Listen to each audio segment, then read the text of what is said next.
सीधा हो जाए तो ठीक है। ये हॉरिजॉन्टल, हाँ ये हॉरिजॉन्टल आया हुआ है। ठीक है।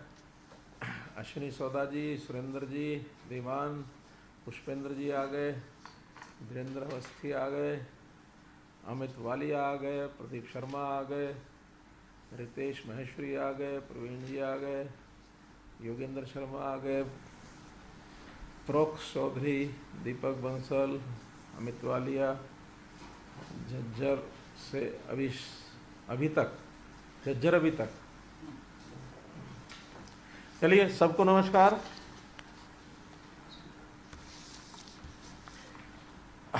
मित्रों, आज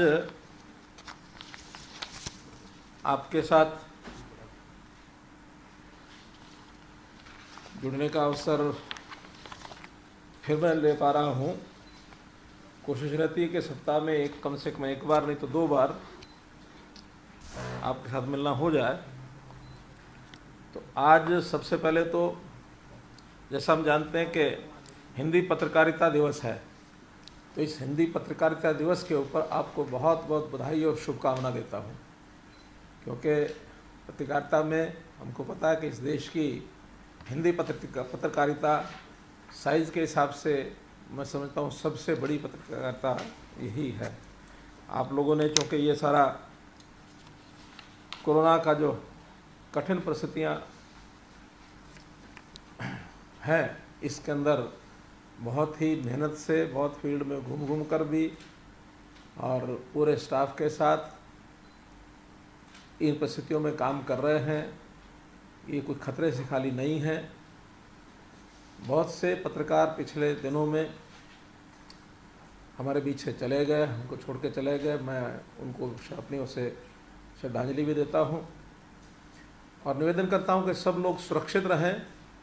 सावधानी पहले, बाकी सब बाद में।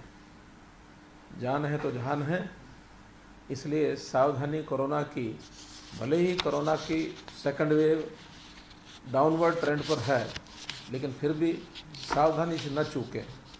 ये ऐसी बीमारी है, इसका कोई भरोसा नहीं कि कब ये घूम फिर करके वापस पहुंच जाए। मित्रों, कोविड के संबंध में जैसे ने बताया कि दूसरी लहर जो 12 मई के आसपास पीक पर थी, प्रदेश में लगभग 15,800 केसेस बीच में एक दिन आए थे। उस समय 1,16,000 एक्टिव केसेस हो गए थे और उसके बाद जैसे उस समय आशा बन भी गई थी कि अब धीरे धीरे डाउनवर्ड ट्रेंड होगा और अब ये नीचे आ चुकी है।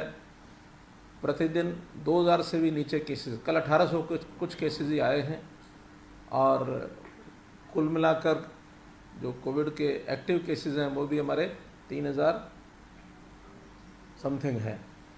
तो 3,000 समथिंग ही रह गए हैं और मैं समझता हूँ कि आने वाले एक सप्ताह में ये और डाउन जाए और कोरोना की इस बीमारी से किसी प्रकार से हम छुटकारा पा सकें, ये हमारी इच्छा है। फिर भी जैसा मैं वाक्य दोहराता हूँ हर बार कि hope for the best and be prepared for the worst. हम अच्छे की आशा करते हैं, लेकिन किसी भी बुरे वक्त के लिए भी हम तैयार रहते हैं। अब क्योंकि ये महामारी एक मैन मेड तो नहीं कह सकते, इसको एक नेचुरल कैलामिटी टाइप है, तो कोई भरोसा नहीं है कि कब ये दोबारा से यू टर्न ले ले। कुछ लोग थर्ड वेव की बात भी करते हैं, ना आए अच्छा। हम अपनी तैयारियां कर रहे हैं। अभी जो पोस्ट कोविड चैलेंजेस हैं उसमें ब्लैक फंगस नाम से जो बीमारी आई है, इसका भी चूँकि प्रकोप बढ़ चुका है अब काफ़ी, लगभग 750 केसेस कुल हरियाणा में आ चुके हैं। 58 केसेस इसमें ठीक होकर के घर जा चुके हैं। 50 के लगभग बंधु हमें छोड़ करके जा चुके हैं और शेष 650 के आसपास वो आज भी अस्पतालों में उनका इलाज चल रहा है।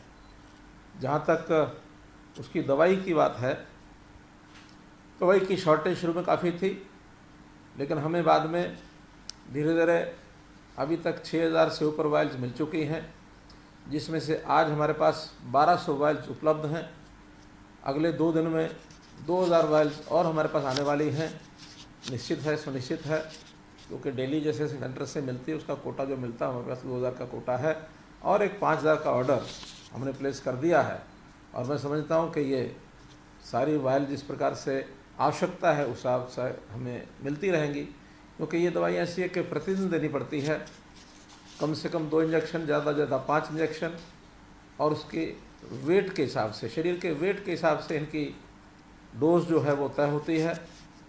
किसी को 50 वायल्स लगती हैं, किसी को 100 भी लगती हैं।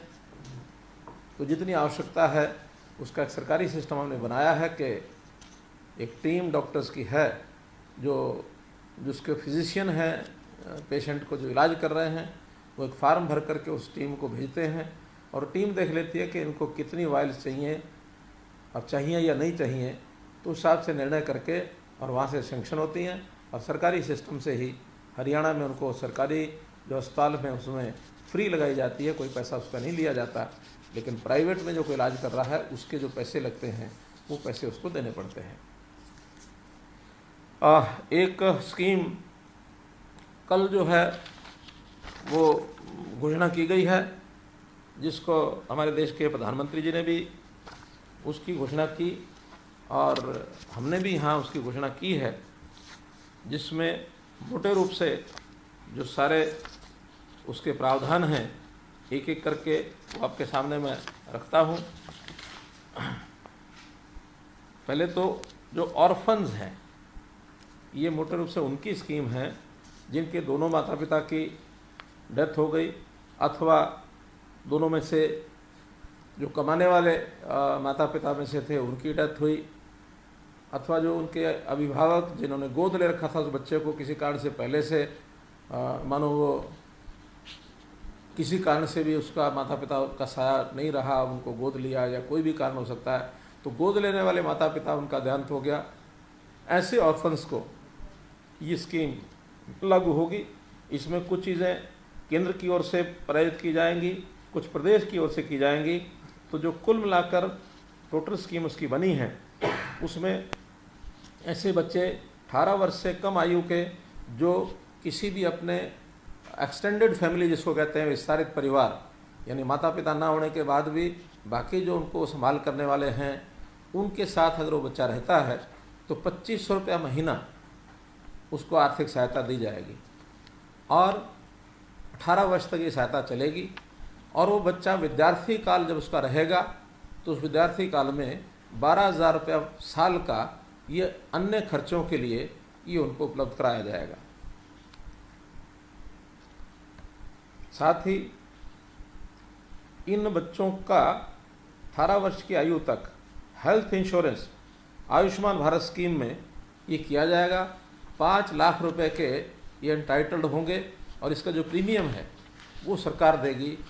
जो आयुष्मान भारत के स्कीम के अंतर्गत जो बच्चे इनका प्रीमियम ये प्रधानमंत्री केयर्स फंड उसमें से दिया जाएगा।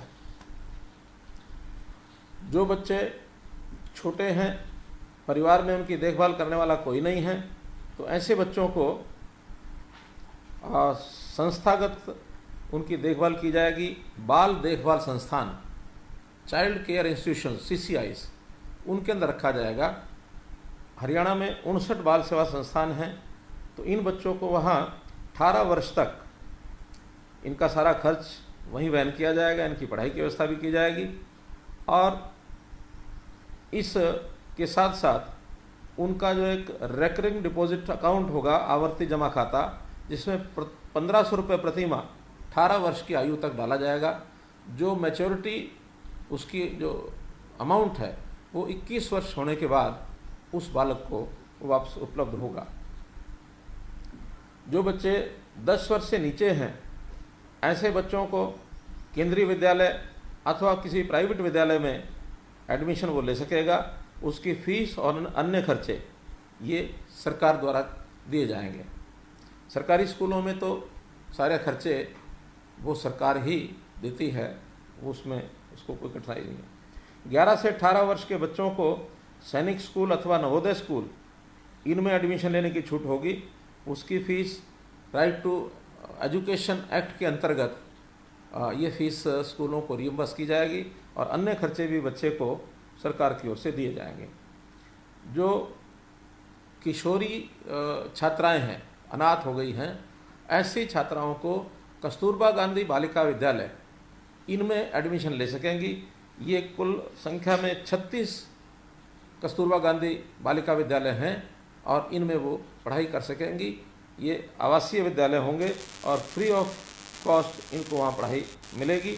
और इनको साथ ही 12,000 रुपया प्रति वर्ष का जो हम अन्य स्थानों में पढ़ने वाले बच्चों को दे रहे हैं, जिनको 2500 रुपया दिया जाता है घर में जो वो रहते हैं, लेकिन ये चूँकि आवासीय विद्यालय में इनको 12,000 रुपया वार्षिक वो इनको भी दिया जाएगा ताकि अन्य खर्चों में इनको काम आ सके।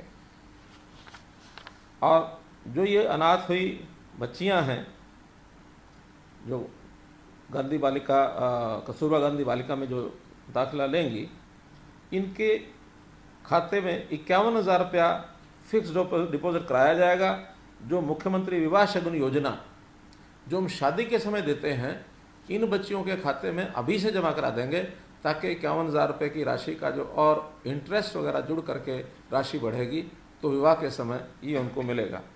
ये केवल किशोरी का है या सभी बालिकाओं का है? 51,000 रुपये तो किशोरी बालिकाओं का जो कस्तूरबा गांधी विद्यालय में पढ़ेंगी, क्योंकि बाकियों के तो खाते में हम अलग से पैसे जमा करा रहे हैं। 8वीं से 12वीं बच्चों को हमारे शिक्षा विभाग की ओर से पहले से ही पूरे हरियाणा के सब बच्चों की हमने योजना बनाई है, उसमें इनको भी उसका लाभ मिलेगा। वोकेशनल पाठ्यक्रम हो या 8वीं से 12वीं, उन बच्चों को टेबलेट्स ये दिए जाएंगे। वो तो शिक्षा पढ़ने वाले सभी बच्चों के लिए, तो इनको भी वो लाभ मिलेगा ही। एक योजना केंद्र सरकार ने जो घोषणा की है, प्रधानमंत्री केयर फंड्स की ओर से हर एक बच्चे का 18 वर्ष की आयु पर, ऐसा अनाथ जो है 18 वर्ष की आयु होने पर 10 लाख रुपया कॉर्पस फंड में डाल दिया जाएगा। और 10 लाख रुपया कॉर्पस फंड में डालने के बाद 23 वर्ष तक उसका जो इंटरेस्ट है, ब्याज है, वो उस बच्चे को हर महीने मिलेगा। 23 साल का होने पर 10 लाख पूरे की पूरी राशि उस नौजवान को, क्योंकि 23 वर्ष का हो गया तो बच्चा नहीं है, नौजवान को अपने व्यवसाय को चलाने के लिए या अपने आगामी जीवन को चलाने के लिए 10 लाख रुपया उसी को मिलेगा।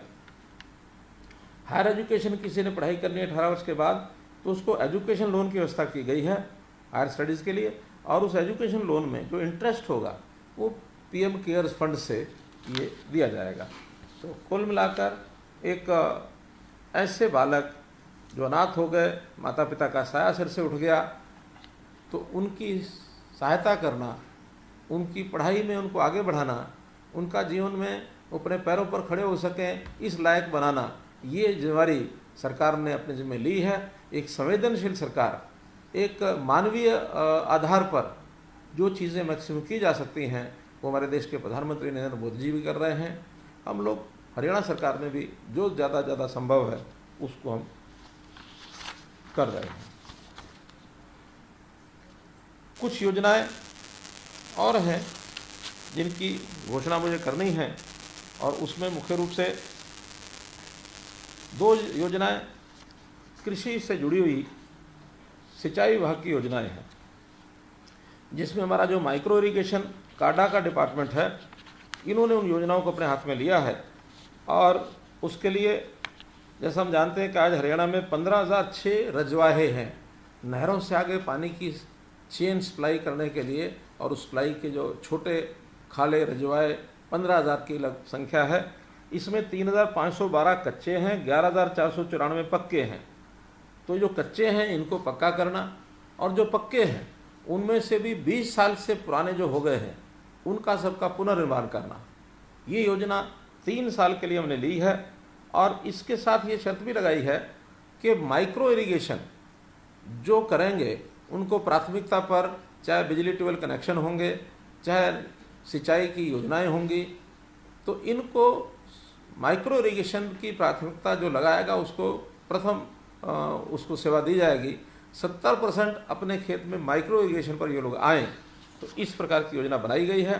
3 परियोजनाओं, जिसमें Bhakra canal command phase 2, WJC canal phase 4, JLN canal command phase 2, इनके जो 1546 रजवाए हैं, इन 15,000 में से उनको सबको पक्का किया जाएगा, जिससे 5,75,000 एकड़ ये ज़मीन जो है इसकी सिंचाई होगी। इस पर लगभग ये काम सब 2025 तक पूरा होगा।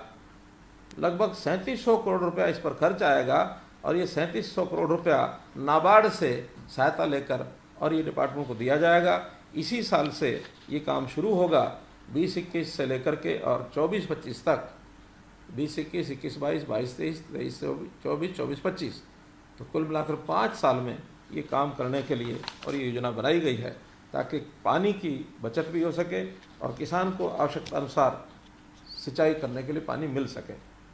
इसी प्रकार दूसरी जो योजना है, हमने घोषणा की थी बजट सत्र में कि गांव से गांव जोड़ने के लिए 5 क्रम के जितने रास्ते उनको सबको पक्का किया जाएगा, उसकी योजना अभी इसी सप्ताह में डिपार्टमेंट ने बनाई है। ऐसे 475 कच्चे रास्ते जिनकी लंबाई 1225 किलोमीटर है, इन सबको 2023-24 तक पूरा कर लिया जाएगा। 490 करोड़ रुपए की राशि खर्च होगी और ये भी नाबार्ड से ही ली जाएगी। 2 योजनाएं स्थानीय निकाय विभाग ने ये बनाई हैं, उसमें एक बहुत ही महत्वपूर्ण योजना है। कई वर्षों से जो एक जिसको कहना चाहिए हमारे ऐसे लोग, शहरी लोग जो मकान अथवा दुकानें जिन्होंने बहुत पहले लीज पर ले ली थी, अब लीज के बाद कईयों को उसको बेचने की आवश्यकता थी, किसी ने लीज की चीज़ हालांकि बेची नहीं जा सकती लेकिन लोगों ने बेच दी, कहीं कोर्ट के केसेस हो गए, कहीं कॉरपोरेशन के साथ झगड़े हो गए। हमने योजना बनाई है कि 20 वर्ष या इससे ज़्यादा जिन परिवारों के कब्जे में लीज के कारण से जो प्रॉपर्टीज़ हैं, चाहे वो दुकान है चाहे मकान है, ऐसे सब उनको मलकियत का अधिकार दे दिया जाए, उनको मालिक बना दिया जाए। और मालिक बनाने के लिए एक स्कीम की आज मैं घोषणा कर रहा हूँ कि ऐसे 31/12/20 तक जिनको 20 वर्ष हो गए हैं, अर्थात जिन्होंने लीज इस शताब्दी की बजाय पिछली शताब्दी में ली थी, 1 जनवरी 2000 से पहले, 1 जनवरी 2000 से पहले जिन्होंने लीज पर ली हुई है, उन सब के लिए योजना है जिसमें वो लोग एप्लीकेशन देने के बाद और इस योजना के हकदार हो जाएंगे। उनसे जो पैसा लिया जाएगा उसमें बहुत एक सामान्य हिसाब बनाया है कि जो कलेक्टर रेट है उस कलेक्टर रेट में छूट दी जाएगी। छूट कितनी होगी? अगर 50 वर्ष से ज़्यादा हो गए हैं उसके कब्जे को, अर्थात 1970 से पहले से है, तो उनको कलेक्टर रेट का 50% दिया जाएगा। 45 वर्ष पहले है तो उनको 45% की छूट दी जाएगी। 40 वर्ष से पहले का कब्जा है तो 40% छूट दी जाएगी। 35 वर्ष पहले से है तो 35% छूट दी जाएगी। 30 वर्ष पहले से है तो 30% छूट दी जाएगी। 25 वर्ष पहले है तो 25% छूट दी जाएगी। और 20 वर्ष पहले का कब्जा है जो न्यूनतम शर्त है तो उसमें भी 20% की छूट दी जाएगी आज के कलेक्टर रेट में। लेकिन अधिकतम ये 50% ही रहेगी। कोई अगर ये कहे कि 100 साल पुरानी उसके कब्जे में है तो फ्री मिलेगी, ऐसा नहीं होगा। मैक्सिमम छूट 50% होगी। तो ये 20% से लेकर 50% की कलेक्टर रेट में छूट की दर पर उनको दिया जाएगा। बाकी प्रोसीजर हैं, अप्लाई करेंगे 1 महीने में। उस अप्लाई करने पर किसी को ऐतराज़ आपत्ति होगी तो आपत्ति दर्ज कराएंगे, 1 महीने में उसका निपटारा होगा। अगले 15 दिन में उसको 25% पैसा देना होगा और फिर आगे 45 दिन में उसको पूरा 75% पैसा देना होगा। जब पूरा 100% पैसा उनकी ओर से आ जाएगा तब उनके नाम वो जो ज़मीन, मकान और प्लॉट, जो मकान और दुकान, वो उनके नाम कर दी जाएगी। अगर मकान और दुकान 2 मंजिल है, 3 मंजिल है और 2 या 3 अलग अलग लोग उसका उपयोग कर रहे हैं, अलग अलग रसीदें कटाई हुई हैं, उसमें भी अलग अलग से उनको पैसा देना पड़ेगा। अगर 2 मंजिल है तो प्रथम तल 60%, द्वितीय तल 40%, और अगर 3 मंजिल है तो उनको प्रथम तल 50%, यानी बेस भूतल जिसको कहना चाहिए, ग्राउंड फ्लोर 50%, प्रथम तल 30% और द्वितीय तल 20%, ऐसा ये 100% का बंटवारा होगा। छत का अधिकार जो सबसे ऊपर वाला मंजिल का व्यक्ति होगा उसको होगा, लेकिन उसके ऊपर निर्माण नहीं कर सकेगा। केवल छत का उपयोग जो करना होता है वो छत का उपयोग उस प्रकार से वो कर पाएगा। तो ये सारे इसके अंदर एक प्रावधान किए गए हैं। बहुत लंबे समय से ये मांग चलती आ रही थी तो इसका हमने प्रावधान किया है और ये अब समझो कल 1 तारीख है, कल से इस योजना का शुभारंभ मानना चाहिए। आज इसका नोटिफिकेशन हो जाएगा, तो कल से इस योजना को हम शुरू करेंगे और जो 20 साल जिसको 31/12/2020 तक हो गए हैं वो लोग इसमें अप्लाई कर सकेंगे। एक दूसरी योजना वो भी घोषणा कर रहा हूँ कि शहरों के अंदर बहुत सी ऐसी भूमि म्यूनसिपैलिटीज़ की ये पड़ी हुई है, बेकार है, कहीं कहीं प्राइवेट प्रॉपर्टी के बीच में घिरी हुई पड़ी है, रास्ता नहीं है, या कहीं कहीं अनुपयोगी हो गई है, छोटा टुकड़ा है। तो ऐसे टुकड़ों को साथ लगते प्लॉट धारक को या कोई भी उसको खरीदना चाहे तो उसको बेचने का म्यूनसिपैलिटी को एक प्रावधान कर दिया गया है कि मूल्य निर्धारण करा करके मूल्य निर्धारण की व्यवस्थाएं बनाई गई हैं। चाहे वो बैंकिंग की व्यवस्था मूल्य निर्धारण की उस अनुसार करें, चाहे इंश्योरेंस की मूल्य निर्धारण की व्यवस्थाएं उस अनुसार होगी। तो ऐसी 2 या 3 व्यवस्थाएं ऐसी बनी हैं। मूल्य निर्धारण थर्ड पार्टी करेगी, सरकार नहीं करेगी। तो जो थर्ड पार्टी द्वारा मूल्य निर्धारण हो करके उसका कीमत होगी, उस कीमत पर जो अप्लाई करेंगे उस अप्लाई करने वाले को उसको दे दिया जाएगा। तो पहले ये इस प्रकार का प्रावधान न होने के कारण से बहुत प्राइवेट लोगों को भी उसका कठिनाई थी और उनके बीच में कहीं उनके प्लॉट को 2 हिस्सों में बांटते थे। खास करके जो गांव शहरी क्षेत्र के अंदर विलीन हो गए हैं, उन गांव के राजस्व रास्ते जो होते थे, आज वो राजस्व रास्ते किसी के उपयोग के नहीं हैं, क्योंकि सड़कें डेवलपमेंट प्लान के हिसाब से अलग बन गई हैं और वो लोगों की ज़मीन के बीच के रास्ते हैं। लोगों को उसका उपयोग करना है अपनी ज़मीन का, वो बीच में अड़चन बनती है। पहले ज़मीन को बदलने का जो प्रावधान था कि इतनी ज़मीन लेकर के इतनी वापस करते थे, उसमें से एक सहूलत दे करके कि उस ज़मीन को जो बाजार भाव है उसके हिसाब से उनको बेच दिया जाए। हाँ, म्यूनसिपैलिटीज़ इस पैसे का उपयोग अपने दैनिक खर्च में नहीं करेंगे, उसको एक अलग अकाउंट में रखेंगे। वो एसेट्स बनाने में, चाहे तो ज़मीन बनाने में या कोई भवन बनाने में, उस एसेट क्रिएशन के अंदर ही उस पैसे का उपयोग हो पाएगा। अपना डे टू डे जो रेवेन्यू एक्सपेंसेस है उसके अंदर उस पैसे को खर्च नहीं कर पाएंगे। कुल मिलाकर ये 4 स्कीमें, 2 यूएलबी की और 2 इरिगेशन की। एक इरिगेशन की है, एक रास्ते की है, मार्केट कमेटी की, मार्केटिंग बोर्ड की। तो ये 4 स्कीमें मैंने आपके सामने घोषणा करनी थी। और एक जो ऐसे अनाथ बच्चे हैं जिनको एक सहायता कल प्रधानमंत्री जी ने भी की है, हमने भी की है, उसको दोहराना था। कुल ये विषय आपके सामने रखने थे और आपको मैंने शुभकामना दी है हिंदी दिवस की।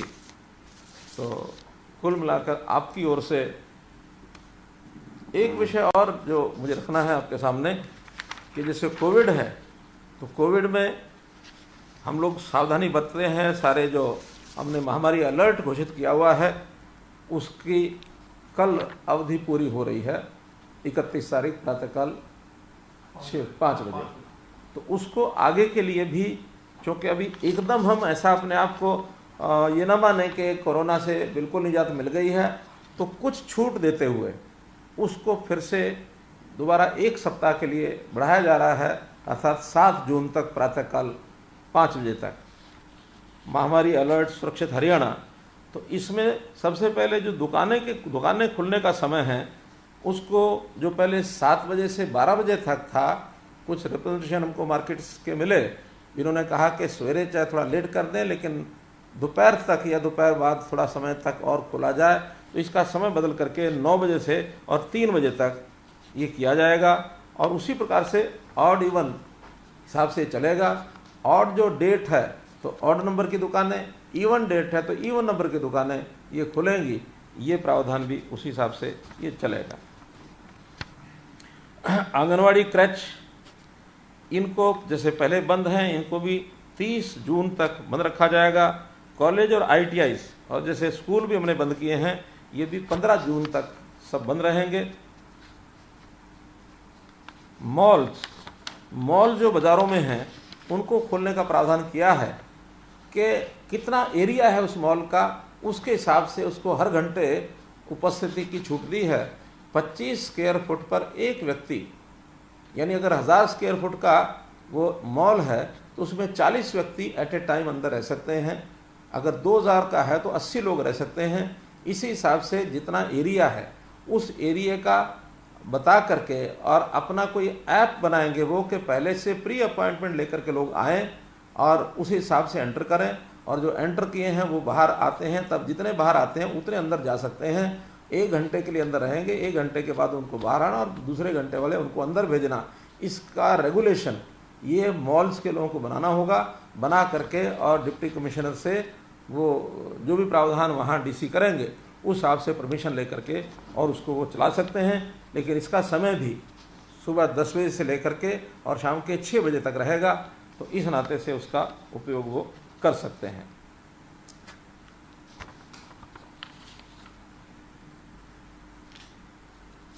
मैं समझता हूँ कि जितने विषय मुझे अपनी ओर से आपके सामने रखने चाहिए थे वो सब मैंने रखे हैं। अब आपकी ओर से यदि कोई विषय आता है, उसका एक पर्ची आई है कि इंडस्ट्रीज़ का क्या रहेगा। तो इंडस्ट्रीज़ जैसे पहले चल रही हैं, कोविड अप्रोप्रिएट बिहेवियर को लागू करते हुए मास्क है, दूरी रखना है और सैनिटाइज़र का उपयोग है, तो इन सब बातों को ध्यान में रखते हुए और इंडस्ट्री जैसे पहले चल रही है वैसे ही चलेगी।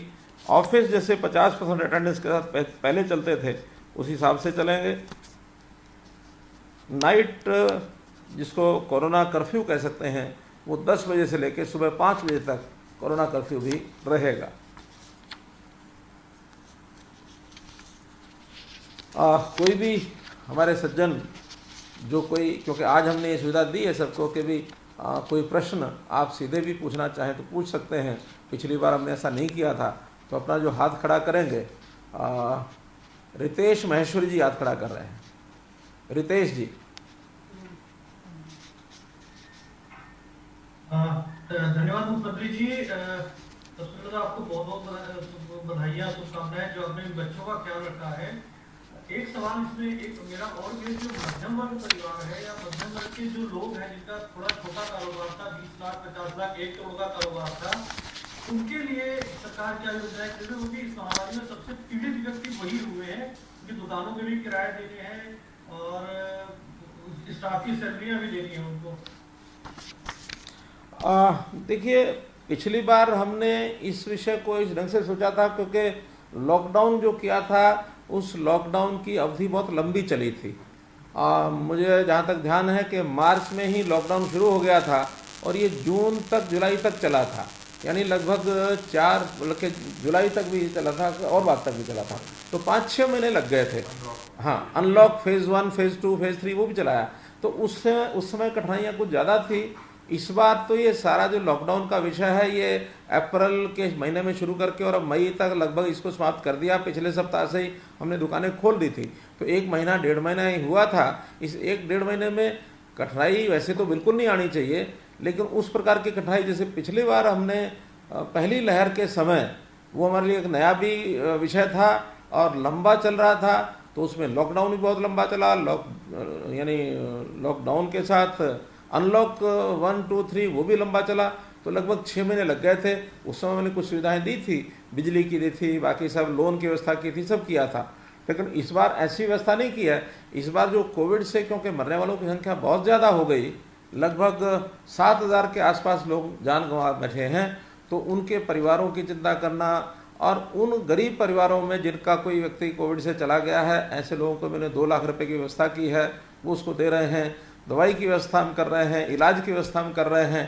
तो इसलिए इस पर अभी मैं समझता हूँ इतना कोऑपरेट करना, हम भी अपेक्षा करते हैं कि सब लोग कोऑपरेट करें। 1-1.5 महीने की व्यवस्था में कोई ऐसा विषय नहीं आता है।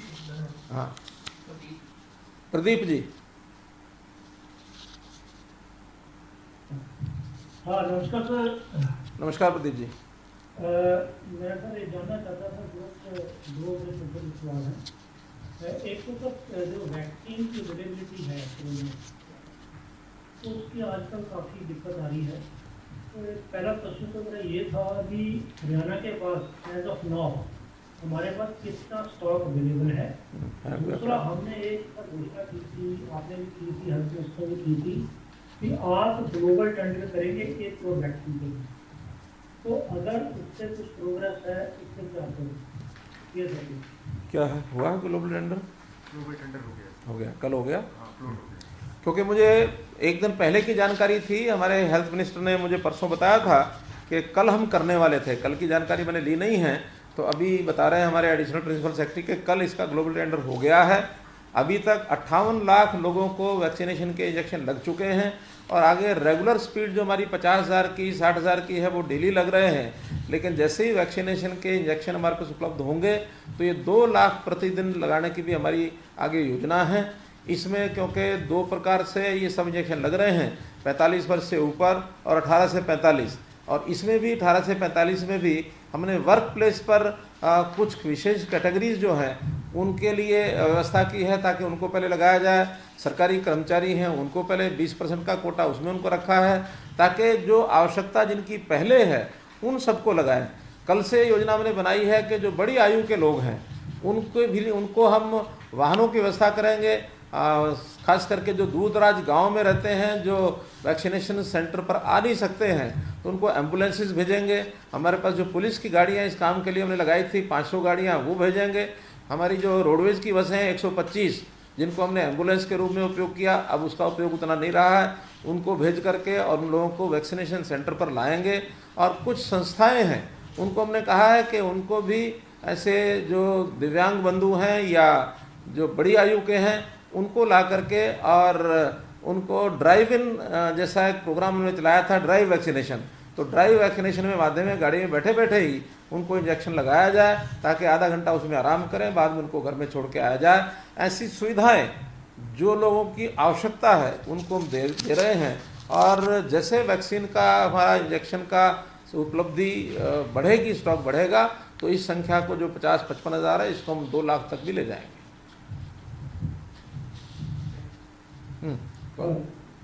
हाँ, मनोज जी अनम्यूट करो, मनोज जी अनम्यूट करो पहले। हाँ ठीक है जी, नमस्कार जी नमस्कार। आवाज आ रही है? हाँ जी आ रही नमस्कार जी। मुख्यमंत्री कि निजी अस्पतालों के माध्यम से जो लोगों का इलाज किया गया, अब कई शिकायतें आ रही हैं। हाल ही में ध्यानचंद गुप्ता जी जो कि स्पीकर हैं, आपसे मिले भी थे, उन्होंने कुछ अस्पतालों की बिल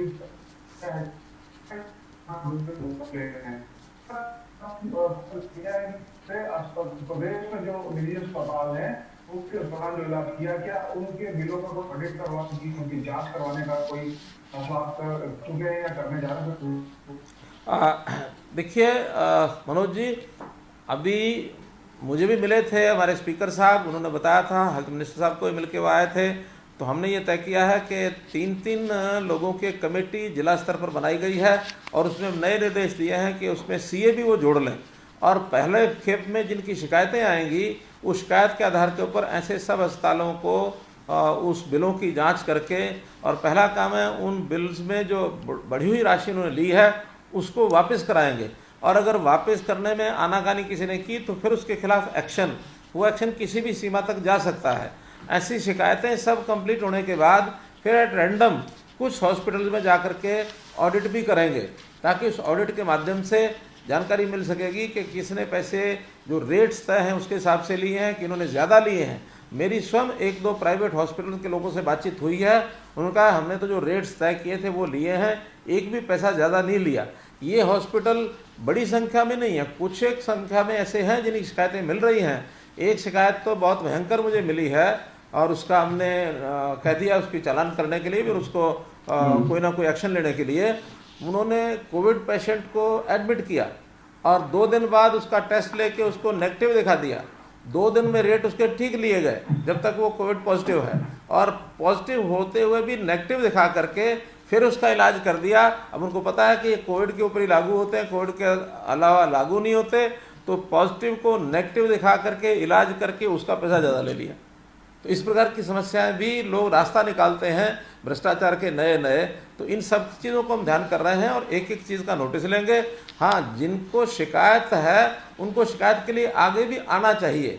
कई लोग शिकायत तो करते हैं लेकिन उस शिकायत के लिए एडमिनिस्ट्रेशन को लोगों को बताते नहीं हैं, ये भी उचित नहीं है। मैं अपील करता हूँ सब लोगों को कि अगर किसी ने जो रेट लिस्ट बनी है, घोषित है, सबको बता रखा है, अखबारों में आया, सब जगह आया, 8,000 से लेकर 18,000 रुपये तक रेट्स हैं।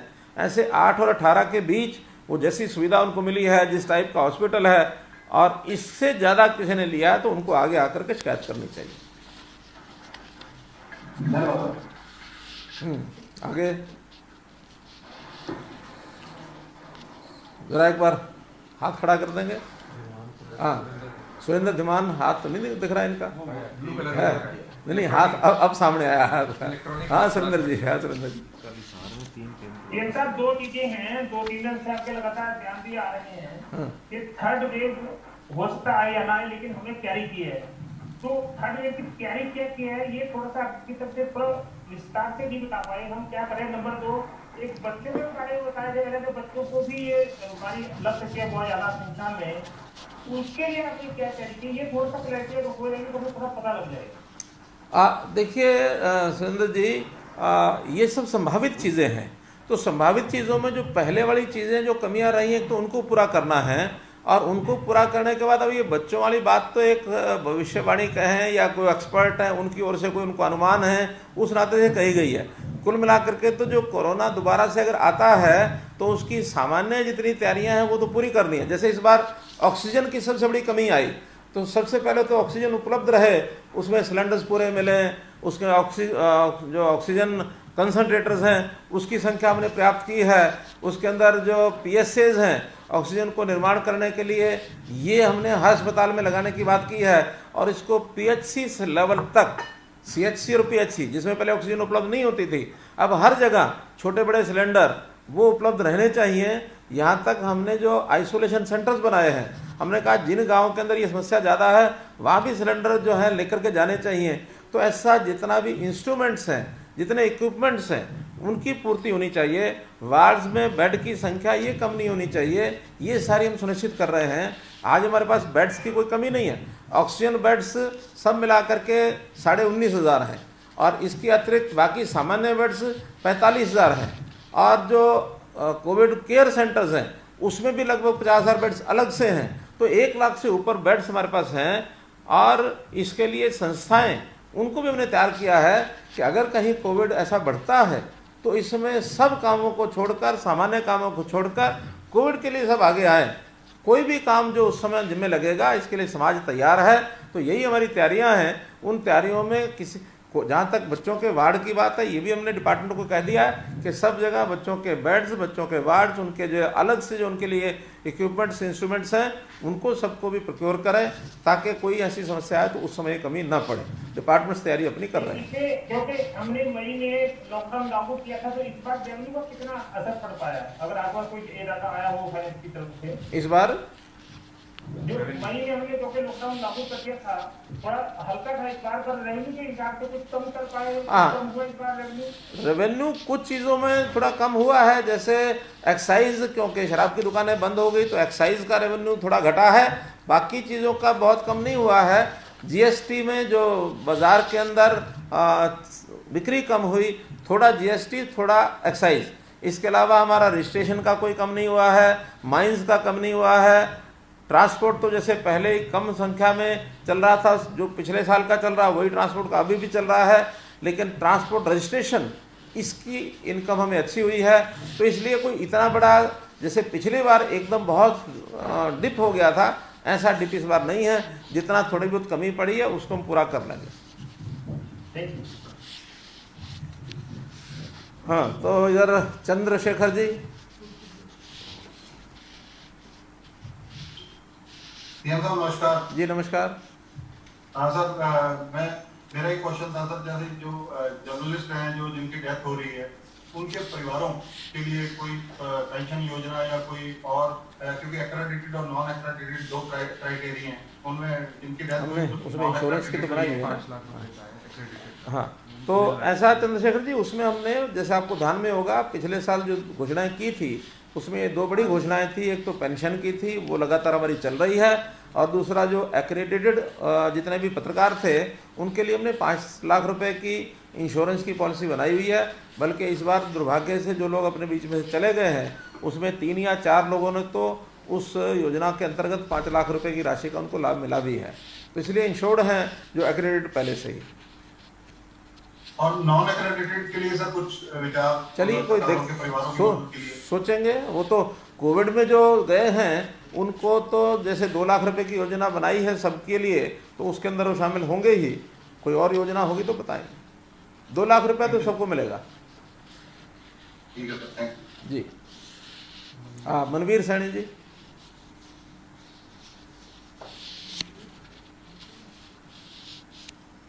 मनवीर जी अनम्यूट करो, अनम्यूट। हाँ ठीक है। नमस्कार सर। जी नमस्कार। सर मेरे यही जानकारी में चाह रहा था, नंबर 1 की हमारे हरियाणा में अब तक ब्लैक फंगस से कितनी डेथ्स हुई हैं, एक। दूसरा, अब सेकेंड वेव ऑलमोस्ट चली गई है, आपने तैयारी भी बहुत की है, ऑक्सीजन वगैरह भी हुआ, इंफ्रास्ट्रक्चर भी क्रिएट हुआ, लेकिन एक बात आज तक फिर चल रही है, वो है टेक्नीशियंस की। अपना जो इक्विपमेंट है उनको हैंडल करने वाले टेक्नीशियंस की और स्टाफ नर्सेस की शॉर्टेज की। ये कमी तब भी थी, ये कमी आज भी है। इसके लिए क्या किया जाएगा? और एक छोटा सा सवाल और था सर, पिछले साल आपने ये वेबिनार्स किए थे इन्वेस्टमेंट्स के लिए, एफडीआईज के लिए, कि कुछ कंपनीज हमारे यहाँ पे आएंगी, तो उसकी अब आज की अपडेट क्या है? मनवीर जी, जहाँ तक स्टाफ की कमी का विषय है, हमने पिछले हफ्ते में डिपार्टमेंट को कहा है कि जो आवश्यक स्टाफ है कोविड के विषय को लेकर के, इनकी सबकी स्पेशल भर्ती, उसमें डॉक्टर्स हैं, नर्सिस हैं, टेक्नीशियंस हैं, तो ये डिपार्टमेंट योजना बना रहे हैं। इसको हम पहला काम तो ये है कि पब्लिक सर्विस कमीशन के प्रीव्यू से हमको बाहर निकालना होगा, फिर एक कमेटी नई बना करके, और उनको जो उनकी मेरिट है, जो उनकी क्वालिफिकेशन है, उस क्वालिफिकेशन के आधार पर विदाउट टेकिंग एनी एग्जाम और उस मेरिट के ऊपर ही और वॉक इन इंटरव्यू करके, और जो उनमें योग्य व्यक्ति होंगे उनको हम लेंगे। ऐसा डिपार्टमेंट इसकी योजना बना रहा है। इसी प्रकार जो आपने वेबिनार इन्वेस्टमेंट के कहे हैं, देखिए हर चीज़ का अपना एक समय होता है, एक वातावरण होता है। अब जब से ये कोविड है, इंडिविजुअल बातचीत तो हमारी चल रही है, उसमें वेबिनार के माध्यम से कुछ जगह पर हमने बातचीत की भी है, और वो क्योंकि एक लंबा प्रोसेस होता है, तैयारियों में लोग लग जाते हैं, किसी को ज़मीन खरीदनी है, किसी को लाइसेंस लेना है, किसी को अपनी इन्वेस्टमेंट का इंतजाम करना है, तो जो इंटरेस्ट दिखाते हैं उनके साथ हम बात करते हैं। लेकिन कोई खुले इस प्रकार के कोई उनको वेबिनार सेमिनार बुला करके, अभी थोड़ा सा जैसे वातावरण कोविड के इसमें से बाहर निकले, ये उसके बाद ही समय पर विचार करेंगे और आगे बढ़ाएंगे। क्योंकि अभी तो पिछले 2 महीने से हम ही जिस प्रकार के सारी सोच में थे, प्राथमिकता हमारी इस कोविड से बचाव करने की थी, बाकी चीज़ें और एक 15 दिन बाद, महीने बाद विचार करेंगे। सर एक बात छोटी सी और थी, जिस तरह से कोविड के केसेस कम हुए हैं हरियाणा में, इस चीज का श्रेय आप किसको देंगे? आपके मेडिकल पैरामेडिकल स्टाफ को देंगे, या जो समय चला वो समय निकल गया? देखिए, अब मैं किसी एक को इसका श्रेय देता हूँ, क्रेडिट देता हूँ, तो मुझे लगता है दूसरों के साथ अन्याय हो जाएगा। इसलिए ये एक कोऑर्डिनेटेड एफर्ट है। इस एफर्ट में सब लोगों ने काम किया है। इसमें हमारे डॉक्टर्स ने, जो जिसको कोरोना वॉरियर्स हमने कहा, उनका तो अपना रोल है ही है, फ्रंट लाइनर्स का भी है, लोगों ने जिन्होंने सहयोग किया, जिन्होंने कोऑपरेट किया, उनको भी है, इवन जनता जिन्होंने एकता की भावना दिखाई है और अपने आप को बचाव करने के लिए कोविड का जो ये बिहेवियर है, इस बिहेवियर का पालन किया है। तो वास्तव में तो ये एक ऐसी चीज़ है, किसी एक आदमी के करने से न उसको उपचार करने से वो रुक जाएगी ऐसा नहीं है, या किसी एक विभाग के उपचार करने से रुक जाएगी ऐसा नहीं है। ये सब लोगों को मिलकर के करना है, सब लोग लगे हैं इसमें। हमारे सारे डिपार्टमेंट में, चाहे वो पुलिस का डिपार्टमेंट है, चाहे वो अर्बन लोकल बॉडीज का है, ग्राम विकास का है, इसमें हमारे शिक्षा विभाग है। आखिर शिक्षा विभाग में भी बहुत बड़ा योगदान किया कि उन बच्चों ने कितना सेक्रीफाइस किया कि जो पढ़ाई में सीधे सीधे अपने इंस्टीट्यूशन में ना जा करके घर में बैठे हैं। कोई ठीक से पढ़ाई कर पा रहा है, कोई नहीं कर पा रहा है। व्यवस्थाएं भी हमने बहुत देने की कोशिश की है, लेकिन पूरा एक स्ट्रक्चर बदलने के बाद, और ये एक बिहेवियरल चेंज होता है, तो इसमें बहुत लोगों का योगदान है। किसी एक को क्रेडिट देना मुझे उचित नहीं लगता। सर बस वो ब्लैक फंगस वाली डेथ्स का रह गया, वो आप किसी अधिकारी को कह रहे हैं कि नहीं, मुझे मालूम है 50 डेथ्स हुई हैं, 58 लोग ठीक होकर के घरों को जा चुके हैं, और लगभग 650 लोग आज भी हॉस्पिटल्स में एडमिट हैं। Thank you very much sir. ठीक, आगे आशीष अग्रवाल जी। नमस्कार मुख्यमंत्री जी। नमस्कार आशीष जी। मुख्यमंत्री जी, मेरा सवाल ये है कि कोरोना के बाद अब जो ब्लैक फंगस की बीमारी आई है उससे जुड़े जो इंजेक्शन हैं उसके लिए कमेटी तो बना दी गई, लेकिन जो संबंधित अस्पताल हैं उनका ये तर्क है कि उनको कमेटी से समय पर रिप्लाई नहीं मिल पाता और वो कमेटी को संपर्क भी नहीं कर पा रहे और परेशान जो मरीज के परिजन हैं वो हो रहे हैं। तो इसके लिए कि कोऑर्डिनेशन कुछ बेटर हो उनके बीच में, इसको लेकर क्या कुछ हिदायतें दी जाएंगी, क्योंकि ब्लैक फंगस के जो मरीज हैं उनके परिजन बहुत ज्यादा परेशान हो रहे हैं इसको लेकर सर। हाँ, देखिए आशीष जी, पहली बात तो ये है कि सबसे बड़ा संकट इसमें स्टॉक अवेलेबिलिटी का है। अब पहले शुरू के दिन जब ये कोरोना हमारे ध्यान में आया तो उस दिन सारी दवाइयाँ बाजार से गायब हो गई थी। सिर्फ पहली खेप में हमको 200 ही इंजेक्शन मिले थे और 200 इंजेक्शन देखा जाए तो गंभीर मरीज हैं, 2 मरीज भी ठीक नहीं हो सकते उससे। फिर बाद में 400 और मिले, 600 हुए, बढ़ते बढ़ते फिर अब लगभग 6-6.5 हज़ार भी मिले हैं। 6-6.5 हज़ार का भी मैं देखता हूँ तो उसको अगर 50-60 भी लगाते हैं हम इंजेक्शन तो भी कितने 60 पेशेंट को 6,000 लग जाते हैं। पेशेंट अभी 550 से यानी 600 के आसपास जो हॉस्पिटल में इस समय इलाज हो रहा है, लेकिन अभी 2,000 इंजेक्शन हमको 2 दिन में, अगले 2 दिन में मिलने वाले हैं। 5,000 का और हमने ऑर्डर दिया है। अब चूँकि 5 नई कंपनियों को भी केंद्र सरकार ने उनको लाइसेंस दे दिया है और जैसे ये प्रोडक्शन बढ़ेगा मैं समझता हूँ इसका जो रेप्लिकेशन होगा, उसका रिपीटेशन जो होगा वो प्रोडक्शन का बड़ी मात्रा में होगा और ये एक एक्सपेंशन के जो काम चल रहे हैं इसमें सरकार ने हर प्रकार की सुविधाएं दी हैं, केंद्र सरकार ने भी दी है। हमने प्रदेश सरकार में भी 500 करोड़ रुपए का एक बजट बनाया है, एक फंड बनाया है कि अगर कोई कोरोना या कोरोना से रिलेटेड अभी ये ब्लैक फंगस, इसके इलाज के लिए कोई दवाई बनाता है, कोई इंस्ट्रूमेंट बनाता है, कोई और इन्वेस्टमेंट करता है, उसके पास पैसा नहीं है तो विदाउट इंटरेस्ट 1 साल के इंटरेस्ट को भी हमने फ्री कर दिया। वो बैंक से पैसे ले और अपने काम को चालू करे। तो बहुत सी कंपनियां अब आ गई हैं। मुझे लगता है कि स्टार्टिंग फेज जो बहुत कठिनाई का था उसमें सब निकल गए हैं। अब उसका एक प्रोसीजर बनाया है कि जो फिजिशियन है इलाज करने वाला, उसका एक प्रोफार्मा है, प्रोफार्मा भर करके उनको ऑनलाइन भेजना होता है। ऑनलाइन जो कमेटी बनी है उस कमेटी को भेजते हैं, कमेटी उसका अध्ययन करती है। 2 कठिनाइयाँ कमेटी की होती हैं। एक तो ये कि जिनके लिए वो समझते हैं कि इनको अभी बहुत आवश्यक नहीं है ब्लैक फंगस, क्योंकि जनता को या अभिभावक को बहुत ज़्यादा पता नहीं होता दवाई का कि कौन सी दवाई इसको लगेगी। कमेटी तय करती है कि इसको अभी आवश्यकता नहीं है। और दूसरा, स्टॉक के बारे में भी उस कमेटी को बताया जाता है कि आप लोग जितना स्टॉक है उसके हिसाब से ही रिकमेंड करें। अगर मान लो रिकमेंडेशन ज़्यादा वो करते हैं, स्टॉक है नहीं, तो बहुत बड़ी दुविधाएं पैदा हो जाएंगी। तो इसलिए वो सारी चीज़ें तालमेल करने के बाद कमेटी ऑनलाइन लेती है जानकारी, ऑनलाइन ही वापस 24 घंटे के अंदर उनको बता देते हैं कि हाँ अब आपको इंजेक्शन ये चाहिए। तो इंजेक्शन ज़रूर कम है, लिमिटेड मात्रा में मिलते हैं, ताकि एक व्यक्ति, क्योंकि वो ये बीमारी बिल्कुल ऐसी भी नहीं है जिसके कारण से और कोई अचानक को तबीयत खराब होती है। ये बहुत ग्रेजुअल तरीके से आगे बढ़ती है। तो इसका इलाज भी कम से कम 8 दिन से लेकर 1 महीने तक इंजेक्शन दिए जाते हैं। किसी के 8 दिन में इंजेक्शन ठीक हो जाते हैं, किसी को 10 दिन लगते हैं, 15 लगते हैं, 20 लगते हैं, 1 महीने तक इंजेक्शन लगते हैं। और 2 से 5 प्रतिदिन की अलग अलग उसकी डोज भी है।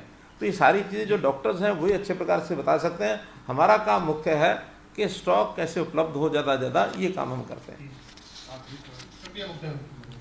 जी, मनोज कुमार जी।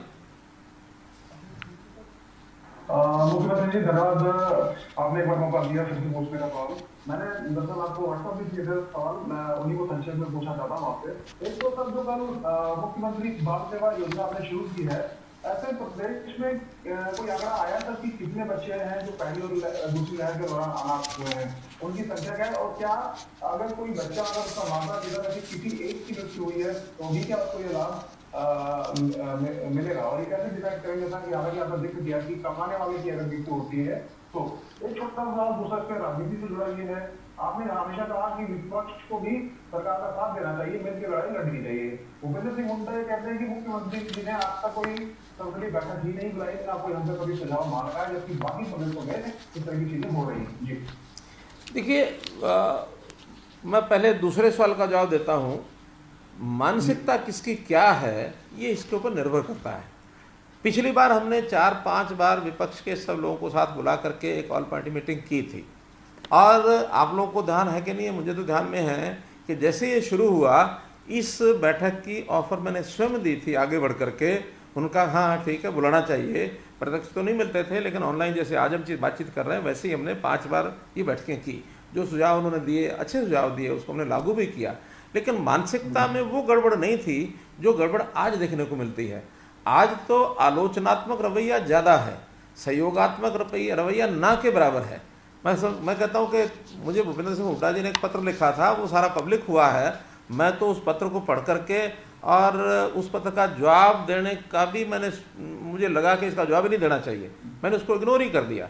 इग्नोर करने का कारण यह था कि उनमें आलोचनात्मक इतनी ज़्यादा भरमार थी और राजनीति करने की जो मानस है वो ज़्यादा दिख रहा था बजाय उसके सहयोगात्मक। मैं उस पत्र के कुछ अंश वो पढ़ करके मैं आपको सुनाता हूँ। वो कहते हैं कि सरकार की समय रहते सरकार ने तैयारियां नहीं की और महामारी की गंभीरता को नहीं समझा। मैं कहता हूँ महामारी को नहीं समझा, अगर समझते नहीं तो इतना जल्दी हम उसको कंट्रोल नहीं कर पाते, काबू नहीं कर पाते। अगर नहीं समझा तो उन्होंने नहीं समझा। क्यों? ये महामारी फैलने में जितने भी नए फैक्टर्स थे, उन फैक्टर्स में एक था ये जो आज चल रहा आंदोलन है, जिस आंदोलन में सैकड़ों की संख्या में लोग इकट्ठे होते हैं, हजारों की संख्या में जाके बैठते हैं, एक दूसरे का कोई जो कोरोना को दूर करने का जो मर्यादाएं हैं, जो बिहेवियर है, उसका वो पालन नहीं करते। उनको अपील एक बार भी नहीं की, बल्कि उसी पत्र में उन्होंने आगे चल के लिखा है कि आप जो है किसानों को इतने समय हो गए हैं धरने पर बैठे हैं, आप उनसे बात नहीं करते। हमने कहा भी हम बात करें ना करें, हमने तो अपील की है, एक बार आप अपील आप भी कर दें। आप अपील करें कि ये किसानों का इस प्रकार के धरने ठीक नहीं है, क्योंकि पहले तो मानते नहीं थे, आज सब लोग मान चुके हैं कि जहाँ जहाँ किसानों के धरने देने वाले लोग जिन जिन गाँव से ज़्यादा गए हैं, उन गाँव में मृत्यु की दर जो पिछले साल मृत्यु हुई थी उससे 6 गुना, 7 गुना, 8 गुना, 10 गुना तक हुई है। और वो अगर कहेंगे कि हाँ कोरोना से नहीं हुई है, तो कोरोना से नहीं हुई तो और तो कोई महामारी इस समय है नहीं, महामारी तो कोरोना ही है। और कोरोना में हम टेस्ट नहीं कराएंगे तो कैसे पता लगेगा ये मृत्यु कोरोना से हुई है कि वैसे हुई है। नेचुरल डेथ का एक सिस्टम होता है, नेचुरल डेथ 1% से ज़्यादा पूरे साल में ये होती नहीं है।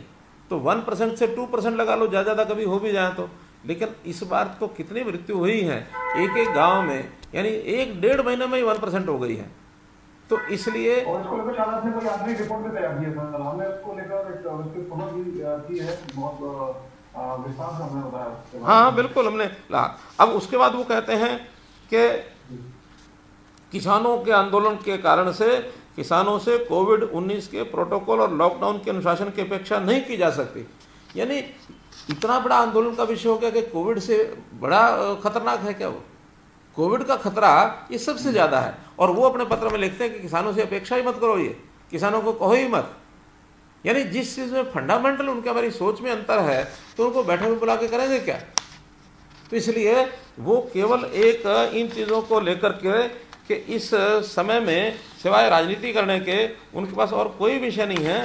तो हम लोग चाहते हैं कि वो लोग तो पहले ही लाइन में लिखते हैं कि आपके पास नेतृत्व नहीं है, आपके पास सोच नहीं है, आप कुछ कर नहीं सकते हैं, सरकार उन जिम्मेवारियों का निर्वहन करने में विफल रही है। अगर वो मुझे बुलाने से पहले मुझे रहेंगे आप तो विफल हैं, तो फिर मुझे आपको बुला करके अपनी सफलता का कारण आपको तो नहीं बढ़ाना। सफल होना तो मुझे अपने आप ही होना है। मुझे आपसे ये सीख लेनी कि मैं सफल कैसे होऊंगा। आपसे ज़्यादा बढ़िया सरकार तो हम चला रहे हैं, पिछली बार भी चलाई, आज भी चला रहे हैं। और मैं ये कहता हूँ कि अगर इसी प्रकार से वो चलते रहे तो 2029 तक तो बिल्कुल सपना ही ना ले दोबारा आने का। 2029 तक तो यही सरकार चलेगी। आज लोग जले भुने बैठे हैं उनके कामों से, उनके व्यक्तित्व से, उनके भाषणों से कि किस प्रकार का यानी चाहे उनका केंद्रीय नेतृत्व हो कांग्रेस का, चाहे इनका प्रदेश नेतृत्व हो, जैसे देश विरोधी और प्रदेश विरोधी जितने भाषण कार्यकलाप करते हैं तो उसमें उनको अपने गिरबान में झांकना चाहिए कि हम क्या बोलते हैं। तो इसलिए अब वो जो कुछ लिखते हैं बाद में एक दूसरा पत्र उन जनता को लिखा, केवल इस मेरे पत्र की जो मुझे पत्र लिखा इसकी खींच मिटाने के लिए जनता को फिर 100 शब्दों में 100 भाषा में उन्होंने पत्र लिखा, वो भी हमने पढ़ा है। उसके लिए मैं उनको बधाई देता हूँ कि जनता से अपेक्षा भी की है, अपना उन्होंने वक्तव्य बताया कि हम भी सहयोग करना चाहते हैं, महामारी भयंकर है, इससे बचना चाहिए, दूर रहना चाहिए। ये बात वो किसानों को भी कह सकते हैं, क्योंकि किसान राजनीति का एक हिस्सा उनके लिए बने हुए हैं। यानी सारा किसान नहीं है, पूरे किसानों में हमने विश्लेषण कराया है, एक मुट्ठी भर लोग जो किसान नेता इस नाते से बने हुए हैं केवल उनकी अगुवाई करते हैं और उस नाते से उनको भड़काते हैं, और वो एक मृग मृच्छका में बैठे हैं कि शायद हमारी गाड़ी इस आंदोलन को सपोर्ट करके पार हो जाएगी। ये भूल में बैठे हैं, इसलिए उनको ज़रूर इसका विचार करना चाहिए। और जहाँ तक पारदर्शिता की बात है, वो कहते हैं पारदर्शिता, जितनी पारदर्शिता हम बरत रहे हैं, आज जितने खुल करके मैं आपसे बात कर रहा हूँ, कभी उन्होंने खुल के बात की? कभी नहीं की। हम हर चीज़ पब्लिक को बताते हैं, पब्लिक से जानकारी लेते हैं और फील्ड में काम करते हैं। आज 8000 टीमें हमारी गांव-गांव जा कर के और घर घर में एक एक व्यक्ति की जांच कर रहे हैं, और जांच करने के बाद 3000 लोग ऐसे जांच के माध्यम से हमने निकाले हैं जिनको कोविड है। अगर वो कोविड पॉजिटिव 3000 लोगों को ना निकाल पाती हमारी टीमें, तो 3000 कितने गुना लोगों को आगे कोविड फैलाते, वो बहुत फैलाते हैं। तो इसलिए रूट लेवल पर काम करना, किस व्यक्ति का क्या कठिनाई है उसको दूर करना, और किसानों की कठिनाइयाँ भी हमको ध्यान में, किसानों के लिए कितने ही हमने काम किए हैं। किसानों के लिए हमने प्रोक्योरमेंट, शायद हर प्रदेश से ज़्यादा बढ़िया प्रोक्योरमेंट का विषय हरियाणा में आज है।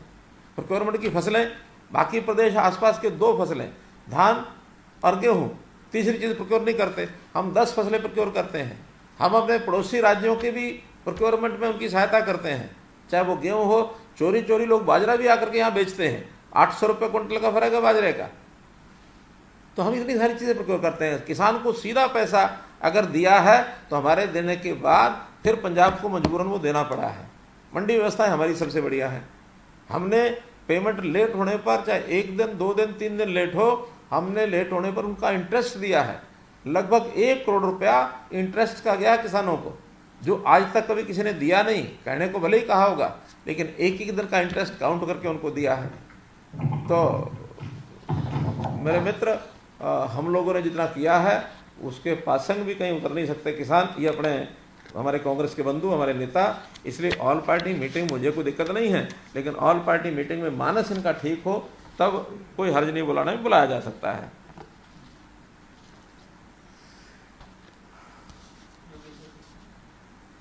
हाँ, और योगेंद्र जी, योगेंद्र शर्मा।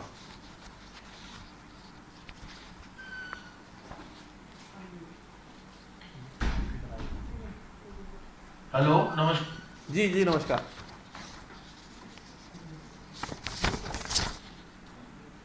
अनम्यूट करो योगेंद्र जी, अनम्यूट।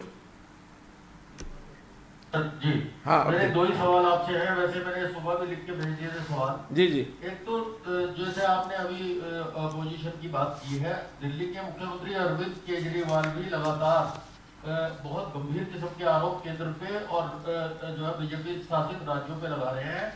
अभी उन्होंने लास्ट में ये कहा कि ये जो केंद्र ने राज्यों के ऊपर जिम्मेवारी डाली है वो ऐसा हो गया जैसे पाकिस्तान से युद्ध चल रहा हो और केंद्र ये कह दे कि भाई अपनी अपनी रक्षा आप करें सारे राज्य। पहला सवाल तो सर एक तो ये है मेरा। दूसरा एक बहुत बड़ा विवाद अभी हुआ है। नहीं पहला सवाल, पहला आयुर्वेद की जो लड़ाई है, मैं क्या कर रहा हूँ उसमें बाबा रामदेव। योगेंद्र जी, पहला सवाल पूरा करिए कि कौन सी बात को कह कर वो कह रहे कि प्रदेशों पर जिम्मेवारी डाली है, कौन से विषय को लेकर कहा? वो जो राज्य को कहा है ना ग्लोबल टेंडर करने, कई चीजों के लिए जो केंद्र ने निर्देश दिया कि भाई अपने हिसाब से वो डिसीजन ले लें। वैक्सीनेशन की शॉर्टेज और तमाम चीजों को लेकर उन्होंने सवाल उठा दिया कि भाई ये तो युद्ध की स्थिति है और हमारे ऊपर डाल दी। एक तो सर ये है। अच्छा, दूसरा मेरा ये था कि जो बाबा रामदेव वाला अभी विवाद हुआ है, आयुर्वेद और आईएमए का जो डिस्प्यूट चल रहा है उस पर अभी आपने कुछ नहीं कहा, इस पे आप क्या कहेंगे? देखिए, पहला विषय जो केजरीवाल का स्वर है और हमेशा जो आलोचनात्मक स्वर मैं बताता हूँ, अगर इस महामारी में इकट्ठे होकर के चलने का स्वभाव हो तो एक अलग ही उसका प्रकार होता है। लेकिन जो राजनीति करने के प्रकार हैं, चाहे मैंने यहाँ हुड्डा जी की बात कही है और वही बात केजरीवाल के ऊपर लागू होती है कि आज महामारी अगर आई है, स्वास्थ्य का विभाग देखा जाए तो ये अपने आप में प्रदेश का विभाग होता है। चाहे स्वास्थ्य है, कितने विभाग ऐसे हैं जो प्रदेश के ही जिम्मे होते हैं।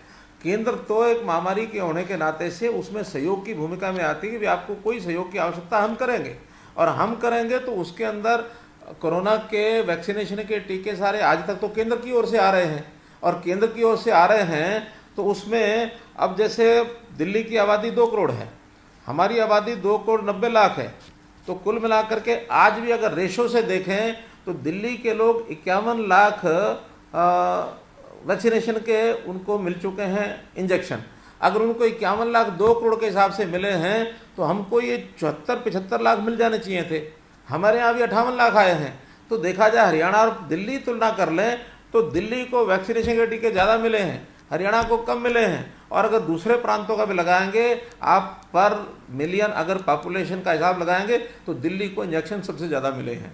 फिर अगर वो कहेंगे इंजेक्शन नहीं मिल रहा है, इंजेक्शन नहीं मिल रहा है, और उठा करके जितना स्टॉक आएगा, अब जितना स्टॉक आएगा मिलेगा तो सारे देश को, अकेली दिल्ली को तो नहीं मिल सकता, और सारे देश को मिलेगा तो प्रोरेटा मिलेगा।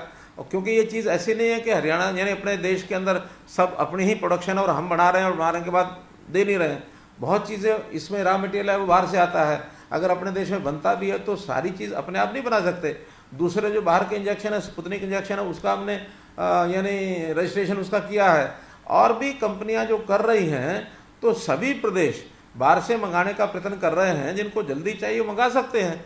केंद्र तो आज भी दे रहा है, जो आज देगा वो आगे भी लगेंगे। वो ड्रामा करने के लिए क्या किया, कल से मेरे वैक्सीनेशन सेंटर सारे बंद। क्यों बंद? क्योंकि मुझे टीके नहीं मिले हैं। हम कहते हैं टीके तो बाकी प्रदेशों से आपको ज़्यादा मिल रहे हैं, आप जैसे बाकी प्रदेश कर रहे हैं। आज हम भी 2 लाख एक ही दिन में लगा करके अपना स्टॉक खत्म कर सकते हैं। हमको पता है कि जितना स्टॉक मिल रहा है, हम 50,000 60,000 रोज़ करेंगे तो ये काम हमारा चलता रहेगा। तो ये सूझबूझ अरविंद केजरीवाल को रखनी चाहिए। वो सूझबूझ रखने के बजाय राजनीति करने का उसका मानस है, वो करता है। और विपक्ष के लोग अगर महामारी पर भी करते हैं तो भगवान भला करे उनका। इसलिए महामारी पर राजनीति किसी को नहीं करनी चाहिए, ऐसा मेरा उनको भी एक सलाह है। जहाँ तक आयुर्वेद की बात है, आयुर्वेदिक और एलोपैथिक, देखिए इसमें बहुत समय से प्राचीन काल से आयुर्वेदिक हमारी स्वास्थ्य सेवाओं का केंद्र बिंदु रहा है। बाद में एलोपैथी ये आगे बढ़ी, इसके ऊपर काम हुए, रिसर्च हुई। एलोपैथी ने भी देश और दुनिया के अंदर अपना एक स्थान बनाया है। इसके बाद बहुत सी ऐसी फोर्सेज हैं जो इन सब का कम्बिनेशन करके कि भी एलोपैथी भी चलनी चाहिए, आयुर्वेद भी चलना चाहिए। दोनों के कम्बिनेशन के साथ चीज़ों को आगे बढ़ाना चाहिए। और ऐसे समन्वयवादी जो चिकित्सक हैं, चिकित्सा के जो विशेषज्ञ हैं, बहुत बड़ी संख्या में आगे आ गए हैं। लेकिन ये अच्छी बात नहीं है कि आयुर्वेद एलोपैथी को ना माने, एलोपैथी आयुर्वेद को ना माने। ये दोनों एक्सट्रीम हैं। मैं दोनों एक्सट्रीम में से किसी से भी सहमत नहीं हूँ। इनको सबको तालमेल बैठा के आगे बढ़ना चाहिए। हम कम से कम तालमेल बैठा के बढ़ रहे हैं, चाहे वो आयुर्वेद की दवाइयाँ हों, चाहे एलोपैथी की दवाइयाँ हों। जो जिसके मन में विचार आता है, जो जिसको सूट करती है, वो उसके हिसाब से वो चलता है। इसलिए इस नाते से समय बैठा के चलना चाहिए। बहुत बहुत धन्यवाद। आप लोगों ने इतना सबने अच्छे प्रश्न किए और अच्छा सहयोग किया और सारे प्रश्न सामने आए। आपके माध्यम से जनता को ये पहुँचे, ये मेरी अपेक्षा। बहुत बहुत धन्यवाद।